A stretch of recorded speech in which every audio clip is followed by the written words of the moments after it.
Isang magandang araw para sa ating lahat. Bago ko simulan ang aking pag-uulat, nais ko muna magpakilala. Ako nga pala si Jamaica P. Ubaob at ang paksang aking tatalakayin ay ang katuturan at kasaysayan ng pamamahayag sa Pilipinas. Ngunit bago tayo dumako sa kasaysayan ng pamamahayag, atin mulang alamin ang katuturan ng pamamahayag. Ang pamamahayag daw ay isang paraan ng pagsusulat ng tuwirang pag-uulat o pagbabalita ng mga kaganapan. Ito ay ayon sa academia.edu. Ang kataga ay ginagamit din upang ilarawan ng mga gawain ng mga pahayagan, palabras na pambalita sa telebisyon, radyo at mga magasin. Maraming iba't ibang hanap buhay na pambalita at pangbatiran sa larangan ng pamamahayag, katulad ng mga trabaho ng mga tagapag-ulat na pamahayagan, angkor sa pambalita sa telebisyon, manunulat, patnugot, tagaguhit o ilustrador at fotograpo. Samantalang ang naghahanap buhay sa larangan na ito at tinatawag na tagapamahayag, mamahayag o periodista. Ayon naman kay Huddleston, ang pamamahayag daw o journalism sa Ingles ay kaakit-akit na libangang pang-araw-araw na taglay na katotohanan ng buhay sa kasalukuyan. Iyong nakalulugod bagaman sa kalaunan ay nakakapabagal din sa pakiramdam na siya'y kasangkot sa mga pangyayari na ang iba'y tunay na mahalaga sa ating sarili sa darating na salin ng lahi. Ngayon naman ay dumako tayo sa kasaysayan ng pamamahayag sa Pilipinas. Marahil ang iba sa inyo ay napapatanong na sa inyong isipan kung kailan nga ba nagsimula ang pamamahayag dito sa Pilipinas.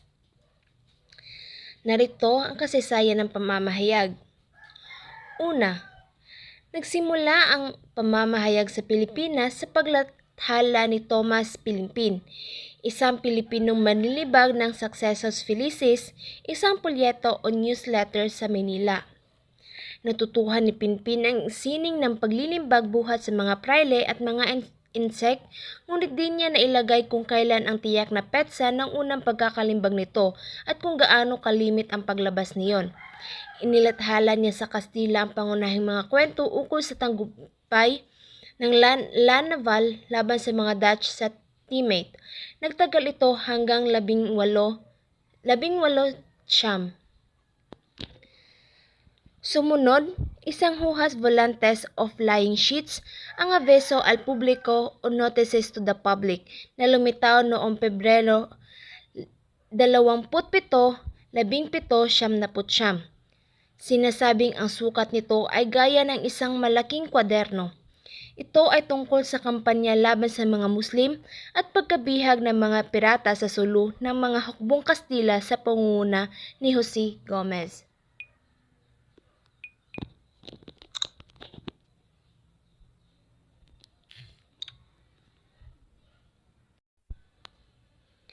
Pangatlo, noong ika-1 ng Disyembre, taong 1846 ay kinikilalang unang pahayagang pang-araw-araw maliban lamang sa araw ng Lunes ang La Esperanza sa patnugot nina Felipe Lacorte at Evaresco Calderon.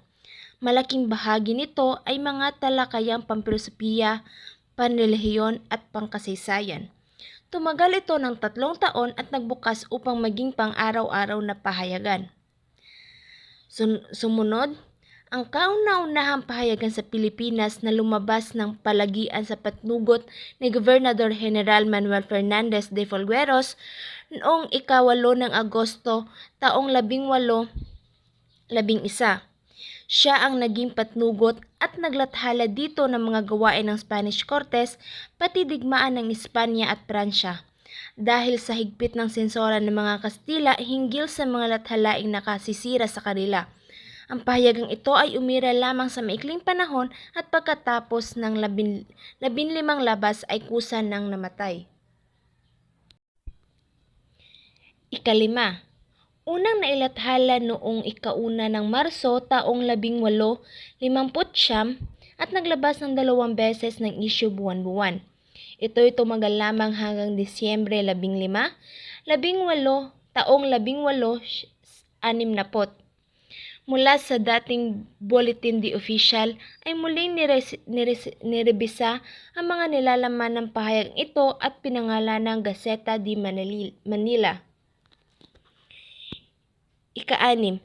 Revista de Noticias y Anuncios noong 1861 na di kalaunan ay naging La Espacia Oceanica.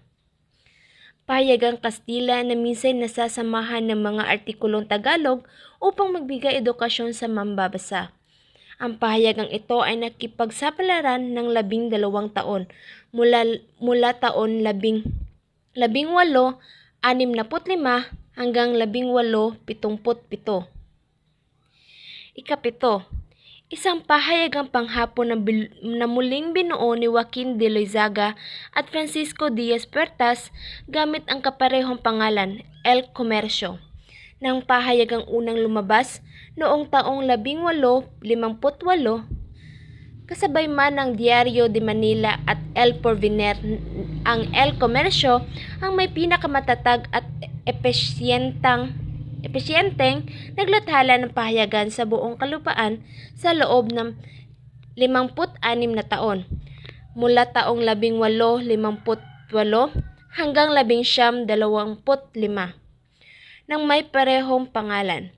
Ito ang pinaka-progresibong pahayagan noong panahon ng Kastila na binili ni Senator Ramon Fernandez at isinama sa La Opinion. Ika-8. Ika-4 na pahayagang lumabas sa taong 1882 na may slogang, "It is possible to love the Philippines without hating Spain, and to love Spain without hating the Philippines." Ito'y tumagal lamang ng 5 buwan at sinasabing hindi ito nakahimok ng malaking bahagdan ng tagapagtangkilik sa nasabing ideya ng slogan. Isa sa pinaka-importanteng pahayagan ay tinayo ni Jose Maria Perez Robio.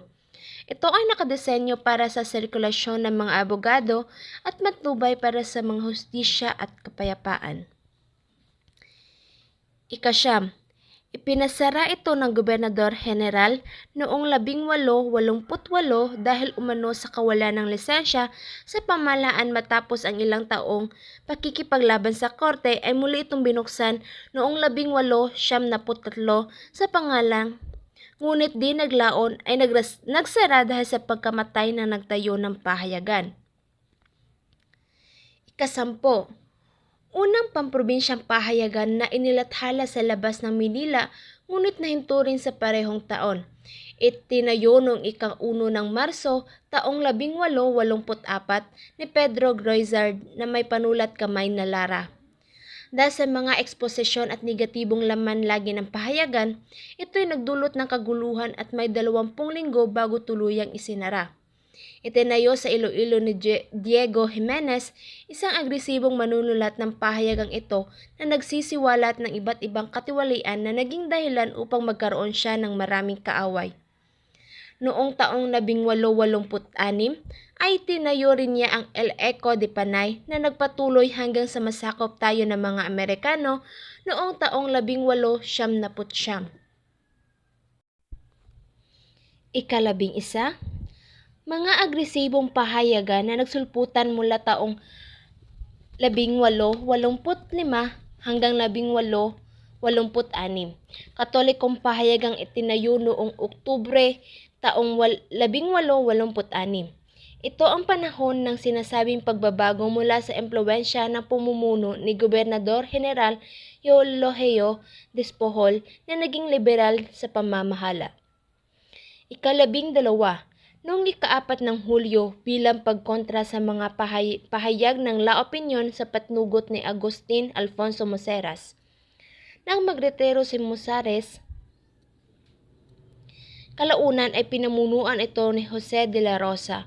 Noong 1892, pinangalanan ito sa pamumuno ni Federico at Antonio Hidalgo at may slogan na "The Philippines by Spain and for Spain." 13. Pahayagang patungkol sa mga katutubo mula sa patnugot ni Isabelo de los Reyes na naglabas lamang ng ilang isyu. Pahayagang laan para sa mga kababaihan. mga lingguhang pahayagan na maiksing panahon lamang naglathala ng mga isyu. Bukod sa namuling naglathala, may mga bagong pamahayagan din ang musbong tulad ng El Ejército de Filipinas, El Consultor del Profesorado, Madrid Manila, Toda en Broma, El Foro Administrativo, La Pavera, Periodico Festivo, La Puya, naglathala ng may kaugnay sa Pilipinas, Los Miércoles, naglathala ng isang issue lamang, Revista Mercantil de Filipinas, Polichinela, naglathala lingguhang issue, and the Bulletin de la Campaña de Exportación y Colonización de la Isla de Paragua, Apostolado de la Prensa, nakalathala sa Tagalog. El Heraldo Militar, sumunod ay lingguhang pahayagan, tinawag na El Ejército de Filipinas. Manila Santander, Bulletin Oficial Agricola El Consultador de Municipios, Manila Sport, ito'y buwanan. La Legislación, 2 beses kada buwan maglabas ng issue at ukol sa pamahalaan at korte ang nilalaman. El Municipio Filipino, Patnugot Isabelo de los Reyes, at Apostolado de la Prensa, itinayo ng mga prayle para sa mga pangrehalayong gawain sa wikang Tagalog. El Albo Militar, itinayo ng mga sundalong opisyal. El Senfe and Sorpresas, Chicago, ay 2 comics na itinayo ngunit nawala rin ang sumunod na taon. At panghuli, El Espafiol na naglathala hanggang 18, 78. Ika-14. La Exposición, La Campana, La Mosca at La Vida Industrial de Filipinas na itinayo ni Jose Martin Martinez. Kauna-unahang revolusyonaryong pahayagan ng kataas-taasang kagalang-galangang katipunan ng mga anak ng bayan o KKK, na itinayo noong 18 ng Enero, taong 1876. Naglalayon itong ipahayag sa lahat ang kasamaan at kasakiman ng mga prayle at mga Kastilang opisyal upang makapag-organisa ng isang revolusyon. Nakalathala rin sa mga artikulo ng pahayagan ang ilang ebidensya upang makahikayat ng mababasa. Ika-15. Lumabas din ang mga pahayagang Tagalog tulad ang Pliegong Tagalog na itinayo ni Juan Atayde na ayon sa kanya ay marapat lamang na magkaroon ng pahayagang nakalathala sa wikang ito at hindi puro sa wikang Kastila na lamang.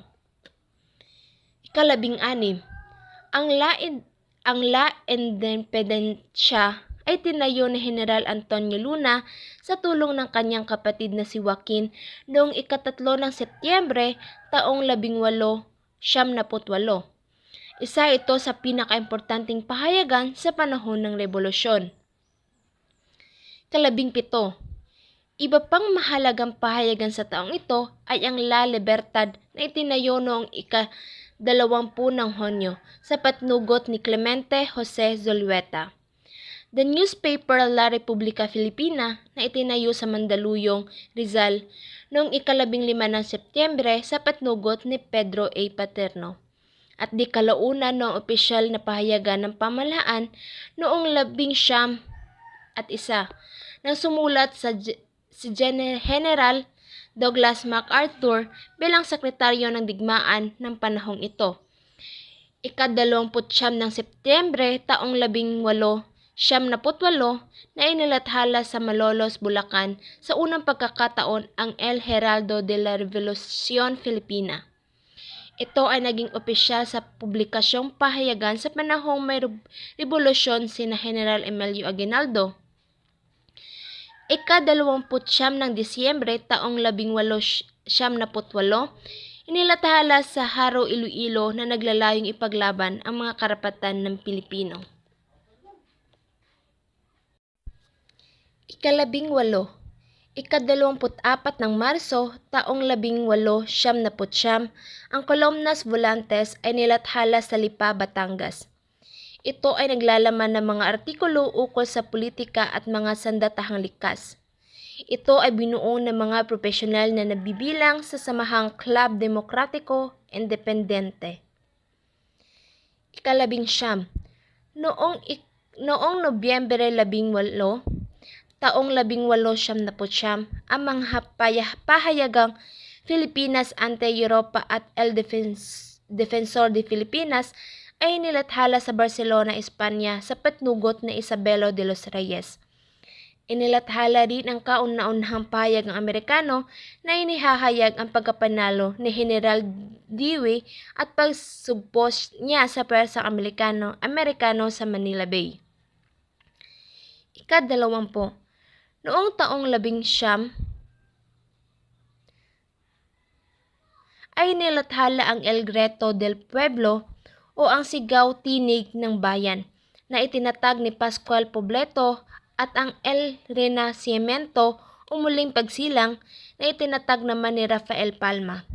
Isa rin sa pang-araw-araw na pahayagan ang El Nueva Dia o ang Bagong Araw na tinatangkilik pa rin natin mapahanggang ngayon. Ito naman ay tinatag ni Sergio Osmeña. Ika-21, ang pagsisimula ng College Editors Guild of the Philippines taong 1931 hanggang 1945. Bahagi ng pang-araw-araw na pamumuhay ng mga tao ang pamamahayag, mula pagising sa umaga hanggang bago tuluyang magpahinga sa gabi. Mga balita sa radyo, telebisyon at pahayagan ang kaulayaw ng paningit pandinig ng mga mamamayan. Napakalawak ng naaabot ng kapangyarihan sa media sa buhay, mapa-individual o ng buong sambayanan. Ika-22, pagsapit ng taong 1970, lalong tumitimbang ang progresibong oryentasyon ng Guild. Dumaluyong ang kilos protesta sa lansangan. Maraming manunulat pang campus ang lumahok ang nagpakilos sa mga malakihang mobilisasyon sa panahon ng first quarter storm. Hindi iilang guilders ang naging kasapi ng kabataang makabayan. At panghuli, ang pag-aalsa noong taong 1986 ay nagluklok kay Corazon Aquino bilang bagong pangulo. Tiningnan si Aquino bilang isang pinunong liberal Borges. Pinuri ang Republic Act 7079 o Campus Journalism Act bilang milestone in the history of the campus press. Nakabaliktaran ang naganap sa aktwal. At yun lamang po, maraming salamat.